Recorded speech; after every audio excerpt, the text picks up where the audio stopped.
6ই জুলাই সোমবার দেখে নিন আজকের বাছাই করা সব গুরুত্বপূর্ণ খবর। শুরুতে অল্প কিছু হেডলাইন্স। বারুইপুর কাণ্ডে সরব নওশাদ সিদ্দিকী। বিজেপি সরকারের নারী নিরাপত্তা ও আইন শৃঙ্খলা নিয়ে তুললেন প্রশ্ন।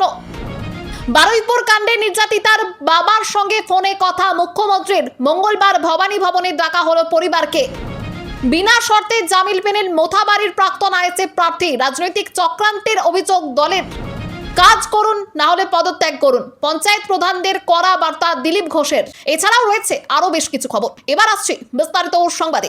দক্ষিণ 24 পরগনার বারুইপুরে 11 বছরের এক নাবালিকার ধর্ষণ ও খুনের ঘটনাকে ঘিরে রাজ্য জুড়ে তীব্র প্রতিক্রিয়া তৈরি হয়েছে। এই ঘটনার প্রেক্ষিতে নিজের ফেসবুক পোস্টে প্রতিক্রিয়া জানিয়েছেন আইএসএফ এর বিধায়ক নওশাদ সিদ্দিকী। বিজেপি সরকারের নির্বাচনী স্লোগান ভরসা ইন ভয় আউট, এই স্লোগানের উল্লেখ করে নওশাদ সিদ্দিকী দাবি করেন সরকার ক্ষমতায় আসার 2 মাসের মধ্যেই সেই প্রতিশ্রুতির ওপর মানুষের আস্থা কমতে শুরু করেছে। তার অভিযোগ, বারুইপুরের এই ঘটনা রাজ্যের নারী নিরাপত্তা ও আইন শৃঙ্খলা পরিস্থিতি নিয়ে নতুন করে উদ্বেগ তৈরি করেছে। বিধায়ক নওশাদ আরো দাবি করেন, ক্ষমতায় আসার আগে আইন শৃঙ্খলা প্রতিষ্ঠা ও নারী নিরাপত্তা নিয়ে একাধিক প্রতিশ্রুতি দেওয়া হলেও বাস্তবে তার প্রতিফলন দেখা যাচ্ছে না। তার পোস্টে অভিযোগ করা হয়েছে, বারুইপুরের ঘটনায় পুলিশ একজন অভিযুক্তকে আটক করার পর ছেড়ে দিয়েছে বলেও অভিযোগ উঠেছে। এই কারণেই সাধারণ মানুষ প্রতিবাদী রাস্তায় নেমেছেন বলে তিনি মন্তব্য করেন। নওশাদ সিদ্দিকী তার পোস্টে বিজেপি সরকারের কাছে প্রশ্ন তোলেন, নির্বাচনের সময় দেওয়া প্রতিশ্রুতিগুলির বাস্তবায়ন কোথায়? পাশাপাশি তিনি বারুইপুরের ঘটনায় জড়িত সকল অভিযুক্তকে অবিলম্বে গ্রেপ্তার করে তাদের বিরুদ্ধে কঠোর ও দৃষ্টান্তমূলক শাস্তির ব্যবস্থা করার দাবি জানান। বারুইপুর কাণ্ডে নির্যাতিতার বাবার সঙ্গে ফোনে কথা মুখ্যমন্ত্রীর। মঙ্গলবার ভবানী ভবনে ডাকা হলো পরিবারকে। বারুইপুরের ঘটনাকে ঘিরে আইন শৃঙ্খলা পরিস্থিতির অবনতি হলে মুখ্যমন্ত্রী নির্যাতিতার বাবার সঙ্গে ফোনে কথা বলেন। তিনি শোকসন্তপ্ত পরিবারকে সমবেদনা জানান এবং প্রশাসনের পক্ষ থেকে সব ধরনের সহযোগিতা ও কঠোর পদক্ষেপের আশ্বাস দেন। আগামীকাল অর্থাৎ 7ই জুলাই নির্যাতিতার পরিবারকে কলকাতার ভবানী ভবনে ডেকে পাঠানো হয়েছে। সেদিন পরিবারের বক্তব্য শোনা হবে এবং দোষীদের দৃষ্টান্তমূলক শাস্তি নিশ্চিত করতে প্রয়োজনীয় ব্যবস্থা নেওয়ার আশ্বাস দেওয়া হয়েছে। মুখ্যমন্ত্রীর আশ্বাসের পর পরিস্থিতি কিছুটা শান্ত হয়। তার অনুরোধে আন্দোলনকারীরা পথ ও রেল অবরোধ তুলে নেন। তবে এলাকায় শান্তি শৃঙ্খলা বজায় রাখতে এখনো মোতায়েন রয়েছে বিশাল পুলিশ বাহিনী। অন্যদিকে বাকি অভিযুক্তদের খোঁজে চিরুনি তল্লাশি চালাচ্ছে পুলিশ। বিনা শর্তে জামিন পেলেন মোথাবাড়ির প্রাক্তন আইএসএফ প্রার্থী। রাজনৈতিক চক্রান্তের অভিযোগ দলের। মালদার মোথাবাড়ি কেন্দ্রের গত বিধানসভা নির্বাচনে আইএসএফ প্রার্থী মৌলানা শাহজাহান আল কাদেরি কলকাতা প্রেসিডেন্সি জেল থেকে বিনা শর্তে জামিন পেয়েছেন বলে জানিয়েছে আইএসএফ। দলের দাবি, গত 2রা এপ্রিল ভোটার তালিকা সংশোধন সংক্রান্ত কাজে বাধা দেওয়ার অভিযোগে তাকে উস্কানিদাতা হিসেবে রাজ্য পুলিশ গ্রেপ্তার করেছিল। একই মামলায় আরও 31 জনকে গ্রেপ্তার করা হয়েছিল। ঘটনাকে কেন্দ্র করে আইএসএফ শুরু থেকে অভিযোগ করে আসছিল যে মামলাটি ভিত্তিহীন এবং এটি রাজনৈতিক উদ্দেশ্য প্রণোদিত। দলের বক্তব্য, এনআইএ সহ বিভিন্ন তদন্তকারী সংস্থা ও পুলিশের একাধিক স্তরে তদন্ত হলেও অভিযোগের পক্ষে কোনো প্রমাণ মেলেনি। সেই প্রেক্ষিতেই আদালতের নির্দেশে শাহজাহান আলী কাদরি সহ সকল অভিযুক্ত জামিন পেয়েছেন বলে দাবি করেছে আইএসএফ। জামিনের পর প্রেসিডেন্সি জেলের বাইরে আইএসএফ এর নেতা কর্মীরা তাদের স্বাগত জানান। দলীয় নেতৃত্বের বক্তব্য, তারা অতীতেও অন্যায়ের বিরুদ্ধে লড়াই করেছে, বর্তমানেও করছে এবং ভবিষ্যতেও সেই লড়াই চালিয়ে যাবে। তবে এই অভিযোগগুলির বিষয়ে রাজ্য পুলিশের পক্ষ থেকে এখনো পর্যন্ত কোনো প্রতিক্রিয়া প্রকাশ্যে জানা যায়নি। বিষয়টি আদালতে বিচারাধীন। কাজ করুন না হলে পদত্যাগ করুন, নিষ্ক্রিয় পঞ্চায়েত প্রধানদের কড়া বার্তা দিলীপ ঘোষের। বিজেপি ক্ষমতায় আসার পর থেকেই রাজ্যের প্রায় 2000 পঞ্চায়েত প্রধান কার্যত নিষ্ক্রিয় বা গা ঢাকা দিয়ে রয়েছেন বলে দাবি করেছেন রাজ্যের পঞ্চায়েত মন্ত্রী দিলীপ ঘোষ। তার অভিযোগ, এর ফলে গ্রামীণ স্তরের সরকারি কাজকর্ম ব্যাহত হচ্ছে এবং সাধারণ মানুষ কাস্ট সার্টিফিকেট সহ বিভিন্ন জরুরি পরিষেবা থেকে বঞ্চিত হচ্ছেন। পাশাপাশি নতুন কাজের টেন্ডার ও পুরনো কাজের পেমেন্টও থমকে রয়েছে। নিষ্ক্রিয় প্রধানদের উদ্দেশ্যে দিলীপ ঘোষ বলেন, জনপ্রতিনিধি হিসেবে বেতন ভাতা নেওয়ার পরও দায়িত্ব এড়িয়ে ঘরে বসে থাকা চলবে না। তার স্পষ্ট বার্তা, কাজ যদি না করতে পারেন তবে সম্মান বজায় রেখে পদত্যাগ করুন। একই সঙ্গে তিনি পলাতক প্রধানদের কাজে ফেরার আহ্বান জানিয়ে বলেন, মানুষের ভোটে জিতে এসেছেন, তাই মানুষের মুখোমুখি হতেই হবে। তবে ভালো কথায় কাজ না হলে সরকার আইনি ও প্রশাসনিক ব্যবস্থা নেবে বলেও সতর্ক করেন তিনি। প্রয়োজনে পুলিশ পাঠিয়ে তাদের দপ্তরে আনা হবে এবং সরকারি কাজ আটকে রাখার অভিযোগে সাধারণ মানুষকে দিয়েই সংশ্লিষ্ট প্রধানদের বাড়ি ঘেরাও করানো হবে বলে মন্তব্য করেন পঞ্চায়েত মন্ত্রী। দুর্নীতি ও নিষ্ক্রিয়তার প্রসঙ্গ তুলে দিলীপ ঘোষ আরও বলেন, এখন তো কেবল ডিম ফাটানো হচ্ছে, কিন্তু এরপরেও যদি না আসেন তবে সাধারণ মানুষের ক্ষোভ এমন পর্যায়ে পৌঁছে যাবে যে ডিমের জায়গায় তখন ইট মারা হবে। তাই সময় থাকতে ভালোই চলে আসুন। বাংলা পলিটিক্সের সমস্ত খবর প্রতিদিন সকালে দেখতে সাবস্ক্রাইব করুন আমাদের বি পলিটিক্স চ্যানেলটি। আর একটা লাইক করার অনুরোধ রইল। আপনার একটা লাইক আমাদের কাজ করার উৎসাহ অনেকটাই বাড়িয়ে দেয়। শ্যামাপ্রসাদ মুখোপাধ্যায়ের জন্ম জয়ন্তীতে রাজ্যে অমিত শাহ একাধিক কর্মসূচিতে যোগ দেবেন কেন্দ্রীয় স্বরাষ্ট্রমন্ত্রী। শ্যামাপ্রসাদ মুখোপাধ্যায়ের 125তম জন্ম জয়ন্তী উপলক্ষে আজ পশ্চিমবঙ্গ সফরে আসছেন কেন্দ্রীয় স্বরাষ্ট্রমন্ত্রী অমিত শাহ। এই সফরে তিনি কলকাতায় একাধিক কর্মসূচিতে যোগ দেবেন। সূত্রের খবর, সোমবার প্রথমে শ্যামাপ্রসাদ মুখোপাধ্যায়ের ভবানীপুরের বাড়িতে যাওয়ার কথা রয়েছে অমিত শাহের। এরপর তিনি ইকো পার্কে যাবেন, যেখানে শ্যামাপ্রসাদ মুখোপাধ্যায়ের মূর্তি স্থাপনের কাজের সূচনা করবেন। সেখান থেকে কেন্দ্রীয় স্বরাষ্ট্রমন্ত্রী যাওয়ার কথা রয়েছে মিলন মেলা প্রাঙ্গণে। সেখানে শ্যামাপ্রসাদ মুখোপাধ্যায়ের 125তম জন্ম জয়ন্তী উপলক্ষে আয়োজিত অনুষ্ঠানে যোগ দেবেন তিনি। দিনের নির্ধারিত কর্মসূচি শেষ করে সোমবারই দিল্লির উদ্দেশ্যে রওনা দেওয়ার কথা রয়েছে কেন্দ্রীয় স্বরাষ্ট্রমন্ত্রী অমিত শাহের। রথযাত্রার আগে বড় উপহার, 100 থেকে 150 বছরের পুরনো রথ কমিটিগুলিকে 5 লক্ষ টাকা করে দেবে রাজ্য। রথযাত্রার আগে রাজ্যের বহু পুরনো ও ঐতিহ্যশালী রথযাত্রা কমিটিগুলির জন্য বড় ঘোষণা করছে নবান্ন। 100 থেকে 150 বছরের পুরনো রথযাত্রা কমিটিগুলিকে 5 লক্ষ টাকা করে অনুদান দেওয়ার সিদ্ধান্ত নেওয়া হয়েছে। ইতিমধ্যেই যোগ্য কমিটিগুলিকে চিহ্নিত করার কাজ শুরু হয়েছে। সূত্রের খবর, আগামী 13 জুলাই অনুদানের চেক দেওয়া হতে পারে। সেই অনুষ্ঠানে মুখ্যমন্ত্রী শুভেন্দু অধিকারী ভার্চুয়ালি যোগ দিয়ে বিভিন্ন রথযাত্রা কমিটির প্রতিনিধিদের সঙ্গে কথা বলতে পারেন। রথযাত্রা উপলক্ষে সব জেলাকে বিশেষ প্রস্তুতি নেওয়ার নির্দেশও দেওয়া হয়েছে। রথযাত্রার রুট ও ভিড়পূর্ণ এলাকায় সেবা শিবির খোলা হবে এবং উল্টো রথের দিনও তা চালু থাকবে। প্রতিটি জেলার জন্য এই শিবির পরিচালনায় 1 লক্ষ টাকা বরাদ্দ করা হয়েছে। শিবিরে বিশুদ্ধ পানীয় জল, ওআরএস, প্রাথমিক চিকিৎসা, জরুরি স্বাস্থ্য পরিষেবা, তথ্য ও সহায়তা কেন্দ্র এবং প্রবীণ মহিলা ও শিশু ও বিশেষভাবে সক্ষম ব্যক্তিদের জন্য প্রয়োজনীয় সহায়তার ব্যবস্থা রাখতে হবে। এছাড়াও ঐতিহাসিক গুরুত্ব বা বিপুল জনসমাগমের কারণে কোনো রথযাত্রা কমিটির অতিরিক্ত সাহায্যের প্রয়োজন হলে জেলা প্রশাসন আলাদা সুপারিশ পাঠাতে পারবে। উৎসব শেষে বরাদ্দ অর্থের ব্যবহার এবং গৃহীত ব্যবস্থার বিস্তারিত রিপোর্ট তথ্য ও সংস্কৃতি দপ্তরে জমা দেওয়ারও নির্দেশ দেওয়া হয়েছে। বাদ যাবেন না যোগ্যরা। অন্নপূর্ণা যোজনা নিয়ে নয়া নির্দেশ রাজ্য সরকারের। অন্নপূর্ণা যোজনার টাকা নিয়ে রাজ্যের বিভিন্ন প্রান্ত থেকে অভিযোগ ওঠার পর উদ্বিগ্ন উপভোক্তাদের আশ্বস্ত করেছেন মুখ্যমন্ত্রী শুভেন্দু অধিকারী। তিনি জানান 1,30,00,000 মহিলা এই প্রকল্পের টাকা পেয়েছেন। ধূপগুড়ি ও পুরাতন মালদহের কিছু উপভোক্তা জুন মাসে টাকা পেলেও জুলাইয়ে পাননি, কারণ পোর্টালে নাম আপলোডের সময় কিছু ভুল হয়েছে। তবে তিনি স্পষ্ট জানিয়েছেন যোগ্যরা টাকা পাবেন। মুখ্যমন্ত্রী বলেন, জুন মাসে 28 লক্ষ মহিলা টাকা পেয়েছিলেন। পরে তিনি নিজে 1,09,92,000 মহিলার অ্যাকাউন্টে টাকা ট্রান্সফার করেছেন। সব মিলিয়ে প্রায় 1,30,00,000 মহিলা অন্নপূর্ণা যোজনার সুবিধা পেয়েছেন। এদিকে অন্নপূর্ণা যোজনায় 27.83 লক্ষ বাতিল হওয়া আবেদন পুনরায় খতিয়ে দেখার নির্দেশ দিয়েছে রাজ্য সরকার। কোনো যোগ্য আবেদনকারী যাতে বঞ্চিত না হন, সেজন্য বাতিল হওয়া প্রতিটি আবেদন বাড়ি গিয়ে পরিদর্শন বা তদন্ত করে পুনরায় যাচাই করার নির্দেশ দেওয়া হয়েছে। সরকারি নির্দেশিকা অনুযায়ী 5ই জুলাই থেকে 10ই জুলাইয়ের মধ্যে এই সমীক্ষার কাজ শেষ করে পোর্টালে তথ্য আপলোড করতে হবে।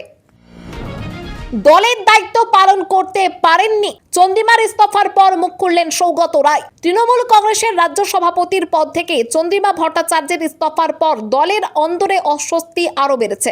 পদত্যাগের কয়েক ঘন্টার মধ্যেই তৃণমূল সাংসদ সৌগত রায় প্রকাশ্যে বলেন, দলের কার্যালয় দখলের ঘটনায় রাজ্য সভাপতি হিসেবে চন্দ্রিমা নিজের দায়িত্ব পালন করতে ব্যর্থ হয়েছেন। তার দাবি, এই কারণেই দলের অন্দরে ক্ষোভ তৈরি হয়েছিল এবং চন্দ্রিমা নিজেই পদ ছেড়েছেন। সৌগত রায়ের বক্তব্য, মমতা বন্দ্যোপাধ্যায় চন্দ্রিমা ভট্টাচার্যকে একাধিক গুরুত্বপূর্ণ দায়িত্ব দিয়েছিলেন, কিন্তু শেষ পর্যন্ত তিনি সেই আস্থার মর্যাদা রাখতে পারেননি। বর্তমানে তিনি যে ধরনের অভিযোগ করছেন তার সত্যতা নিয়েও প্রশ্ন তোলেন বর্ষীয়ান সাংসদ। রাজ্যে রাজনৈতিক পালা বদলের পর তৃণমূলের সাংগঠনিক অস্থিরতার মধ্যে চন্দ্রিমাকে রাজ্য সভাপতির দায়িত্ব দেওয়া হয়েছিল। তবে শুরু থেকেই দলের একাংশের আপত্তি ছিল বলে দলীয় সূত্রের দাবি। দায়িত্ব নেওয়ার পর তাকে খুব বেশি সাংগঠনিক কর্মসূচিতেও দেখা যায়নি। শনিবার চন্দ্রিমা ভট্টাচার্য রাজ্য সভাপতির পদ থেকে ইস্তফা দিয়ে মমতা বন্দ্যোপাধ্যায়ের কাছে পদত্যাগপত্র পাঠান। শুধু সভাপতির পদই নয়, দলের বিভিন্ন ব্যাংক অ্যাকাউন্ট পরিচালনায় স্বাক্ষরের অধিকার এবং নির্বাচন কমিশনের কাছে দলের অনুমোদিত প্রতিনিধি হিসেবেও দায়িত্ব থেকে অব্যাহতি নেওয়ার কথা জানান। পদত্যাগের পর সাংবাদিকদের মুখোমুখি হয়ে তিনি মমতা বন্দ্যোপাধ্যায়ের বিরুদ্ধে ক্ষোভ প্রকাশ করেন এবং একাধিক বিষয়ে মন্তব্য করেন। বরানগরে পোস্টার কাণ্ড নিয়ে সজল ঘোষ বললেন, ওরা আমাদের দলে আসুক, এটা কোনো জায়গায় আমি চাই না। উত্তর 24 পরগনার বরানগরের বিভিন্ন এলাকায় পোস্টার পড়েছে, যেখানে তৃণমূলের কোনো কাউন্সিলর, নেতা বা কর্মীকে বিজেপিতে না নেওয়ার দাবি জানানো হয়েছে। পোস্টারে লেখা রয়েছে, সৌজন্যে আদি ও তৎকালীন ক্ষতিগ্রস্ত বিজেপি কর্মীবৃন্দ বরানগর। এই পোস্টার প্রসঙ্গে বরানগরের বিধায়ক সজল ঘোষ বলেন, কারা পোস্টার দিয়েছেন তিনি তা জানেন না, তবে তারা তার মনের কথাই বলেছেন। তার বক্তব্য, যাদের বিরুদ্ধে মানুষ ভোট দিয়েছেন তাদের বিজেপিতে নেওয়ার তিনি পক্ষপাতী নন। একই সঙ্গে তিনি বলেন, আইন নিজের হাতে নেওয়া হবে না, দোষীদের শাস্তি দেবেন আইন। তার স্পষ্ট মন্তব্য, ওরা আমাদের দলে আসুক, এটা কোনো জায়গায় আমি চাই না। অন্যদিকে কলকাতা পুরসভার 49 নম্বর ওয়ার্ডের প্রাক্তন তৃণমূল কাউন্সিলর মোনালিসা বন্দ্যোপাধ্যায়ের বিরুদ্ধেও পোস্টার পড়েছে। পোস্টারে তার বিরুদ্ধে তোলাবাজি, পুরো তহবিলের দুর্নীতি এবং নির্মাণ কাজে কাটমানি নেওয়ার অভিযোগ তোলা হয়েছে। স্থানীয় বাসিন্দাদের নামে দেওয়া ওই পোস্টারে তার বিরুদ্ধে তদন্ত ও বিচারের দাবিও জানানো হয়েছে। উল্লেখ্য, উত্তর কলকাতায় বন্দ্যোপাধ্যায় বনাম বন্দ্যোপাধ্যায়ের রাজনৈতিক দ্বন্দ্ব নতুন নয়। 2024 সালের লোকসভা নির্বাচনের আগে সুদীপ বন্দ্যোপাধ্যায়ের নির্বাচনী কার্যালয়কে কেন্দ্র করে প্রকাশ্যে অসন্তোষ জানিয়েছিলেন তৎকালীন কাউন্সিলর মোনালিসা বন্দ্যোপাধ্যায়। এবার তার বিরুদ্ধেই পোস্টার পড়ায় নতুন করে রাজনৈতিক জল্পনা শুরু হয়েছে। প্রভাব খাটিয়ে দাদাগিরি, তোলাবাজির অভিযোগে গ্রেপ্তার কল্যাণ ঘনিষ্ঠ তৃণমূল নেতা। হুগলি জেলা পরিষদের প্রাক্তন তৃণমূল সদস্য সুরজিৎ মণ্ডলকে তোলাবাজি সহ একাধিক অভিযোগে গ্রেপ্তার করেছে পুলিশ। স্থানীয় মহলে তিনি তৃণমূল সাংসদ কল্যাণ বন্দ্যোপাধ্যায়ের ঘনিষ্ঠ হিসেবে পরিচিত বলে দাবি করা হয়েছে। পুলিশ সূত্রে অভিযোগ, এক ব্যক্তিকে ভয় দেখিয়ে 10 লক্ষ টাকা আদায় করেছিলেন সুরজিৎ মণ্ডল। অভিযোগকারী সেই টাকা আদায়ের প্রমাণও পুলিশের হাতে তুলে দিয়েছেন। এছাড়াও টাকা না দিলে হুমকি দেওয়া এবং পঞ্চায়েত ভোট পরবর্তী হিংসায় তার নাম জড়ানোর অভিযোগও রয়েছে। অভিযোগ, সরকারি সম্পত্তি দখল এবং বিজেপি কর্মীদের ওপর অত্যাচারের ঘটনাতেও তার নাম উঠে এসেছে। রাজ্যে পালা বদলের পর এসব অভিযোগ সামনে আসে বলে দাবি করা হয়েছে। বিজেপি কর্মী মঞ্জু ঘোষের অভিযোগ, 2017 সালে তাকে মিথ্যে মামলায় ফাঁসানো হয়েছিল এবং তার বিরুদ্ধে 17টি মামলা দেওয়া হয়েছিল। রবিবার চণ্ডীতলা থানা থেকে সুরজিৎ মণ্ডলকে শ্রীরামপুর আদালতে তোলা হয়। থানা থেকে বের করার সময় বিজেপি কর্মীরা বিক্ষোভ দেখান এবং চণ্ডীতলার চোর স্লোগান তোলেন। গাড়ির ধারে কেন ঝুলছিলেন নিরাপত্তারক্ষীরা? পুলিশকে নথি পাঠালেন অভিষেক। আরও তথ্য চেয়ে ফের নোটিশ পাঠানোর সম্ভাবনা। অভিষেক বন্দ্যোপাধ্যায়ের গাড়ির দরজার পাশ থেকে নিরাপত্তারক্ষীদের বিপজ্জনকভাবে ঝুলতে দেখা যাওয়ার ঘটনায় দায়ের হওয়া মোটরযান আইন লঙ্ঘনের মামলায় কালীঘাট থানায় নথি পাঠিয়েছেন তিনি। রবিবার তার প্রতিনিধি থানায় গিয়ে প্রয়োজনীয় নথি জমা দেন। তবে সূত্রের খবর, পুলিশের চাওয়া সব নথি জমা দেওয়া হয়নি, তাই তাকে ফের নোটিশ পাঠানো হতে পারে। অভিযোগ, এভাবে নিরাপত্তারক্ষীদের গাড়ির বাইরে ঝুলে যাতায়াত করাই তাদের পাশাপাশি সাধারণ মানুষের জীবনও বিপন্ন হতে পারে। এই অভিযোগের ভিত্তিতে বাগুইহাটির বাসিন্দা রাজীব সরকার কালীঘাট থানায় লিখিত অভিযোগ দায়ের করেন। পুলিশ অভিষেকের কাছে গাড়ি কেনার সময় চালকের পরিচয়, যোগাযোগের তথ্য এবং গাড়ির পাদানিতে ঝুলতে দেখা ব্যক্তিদের পরিচয় জানতে চেয়েছিল। পাশাপাশি ওই নিরাপত্তারক্ষীরা বেসরকারি সংস্থার সঙ্গে যুক্ত থাকলে তাদের পর্যাপ্ত প্রশিক্ষণ রয়েছে কিনা সে তথ্যও চাওয়া হয়েছে। অভিষেকের বিরুদ্ধে 1988 সালের মোটরযান আইনের 123 ও 184 নম্বর ধারার উল্লেখ করা হয়েছে। শনিবারের মধ্যে নথি জমা দিতে বলা হলেও নির্ধারিত সময়ের পরে থানায় নথি পাঠানো হয়েছে বলে জানা গিয়েছে। দালালকে টাকা দিয়ে ভারতে প্রবেশ। তামিলনাড়ু থেকে হাওড়ায় আনা হলো 50 জন বাংলাদেশিকে। বিএসএফ এর মাধ্যমে ফেরত পাঠানোর প্রক্রিয়া শুরু। রবিবার ভোরে তামিলনাড়ু পুলিশ 50 জন বাংলাদেশি নাগরিককে ডাউন তিরুচিরাপল্লী হাওড়া এক্সপ্রেসে করে হাওড়া স্টেশনে নিয়ে আসে।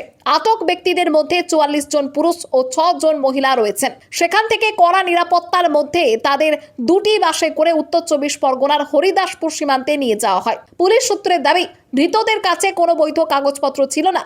অভিযোগ, তাদের অধিকাংশই দালালের মাধ্যমে কাঁটা তার পেরিয়ে ভারতে প্রবেশ করে কাজের খোঁজে তামিলনাড়ুতে গিয়েছিলেন। পরে পুলিশের অভিযানে তামিলনাড়ুর বিভিন্ন এলাকা থেকে তাদের আটক করা হয় এবং আইন প্রক্রিয়া শেষে বাংলাদেশে ফেরত পাঠানোর সিদ্ধান্ত নেওয়া হয়। জানা গিয়েছে, হরিদাসপুর সীমান্তে তামিলনাড়ু পুলিশ আনুষ্ঠানিকভাবে ধৃতদের বিএসএফ এর হাতে তুলে দেবে। এরপর বিএসএফ তাদের বাংলাদেশ কর্তৃপক্ষের হাতে হস্তান্তর করবে। উল্লেখ্য, রাজ্যে পালা বদলের পর অনুপ্রবেশ ইস্যুতে কড়া অবস্থানের কথা জানিয়েছেন মুখ্যমন্ত্রী শুভেন্দু অধিকারী। সেই অনুযায়ী বাংলাদেশি বা রোহিঙ্গা সন্দেহে ধৃতদের জন্য বিভিন্ন জেলায় হোল্ডিং সেন্টার তৈরি করা হয়েছে। সেখানে আটক ব্যক্তিদের রাখার পর প্রয়োজনীয় আইনি প্রক্রিয়া মেনে বাংলাদেশে পাঠানো হচ্ছে। এই প্রথম ভোটে লড়তে চলেছেন প্রশান্ত কিশোর। নিজেই করলেন নিজের ভবিষ্যৎবাণী। আর ভোট কুশলী হিসেবে নয়, এবার সরাসরি নির্বাচনে লড়াই করবেন জনসুরজ পার্টির প্রতিষ্ঠাতা প্রশান্ত কিশোর। রবিবার সাংবিধানিক বৈঠকে জনসুরজের স্টেট প্রেসিডেন্ট মনোজ ভারতী ঘোষণা করেন, আগামী 30শে জুলাই বঙ্কিপুর বিধানসভা উপনির্বাচনে জনসুরজ পার্টির প্রতীকে প্রার্থী হচ্ছেন প্রশান্ত কিশোর। এটি তার প্রথম নির্বাচন। বঙ্কিপুর আসনটি বিজেপির শক্ত ঘাঁটি হিসেবেই পরিচিত। বিজেপির সর্বভারতীয় সভাপতি নীতিন নবীন রাজ্যসভায় নির্বাচিত হওয়ায় আসনটি শূন্য হয়েছে। তবে এখনও এই আসনে প্রার্থী ঘোষণা করেনি বিজেপি। আগামী 13ই জুলাই মনোনয়ন জমা দেওয়ার শেষ দিন এবং 3রা আগস্ট ভোটের ফল প্রকাশ হবে। প্রশান্ত কিশোর বলেন, বঙ্কিপুরের মানুষরা বিহারের সবথেকে ধনী ও শিক্ষিত। তাদের সেরা প্রার্থীর জন্য ভোট দিক। যদি তারা আমার ওপরে আস্থা রাখতে পারেন তাহলে আমি অনুরোধ করব যে আমায় ভোট দিন। আমি আমার দলের একমাত্র বিধায়ক হিসেবেও বাকি 242 জন বিধায়কের থেকে শক্তিশালী ও প্রভাবশালী হব। উল্লেখ্য, 2025 সালের বিহার বিধানসভা নির্বাচনে জনসুরজ পার্টি 243টি আসনে লড়লেও একটি আসনেও জয় পায়নি। খবর আজকের মতো এখানেই শেষ। আবার আসছি আগামীকাল সকালে। পরবর্তী খবরের জন্য সাবস্ক্রাইব করুন বি পলিটিক্স চ্যানেলটি।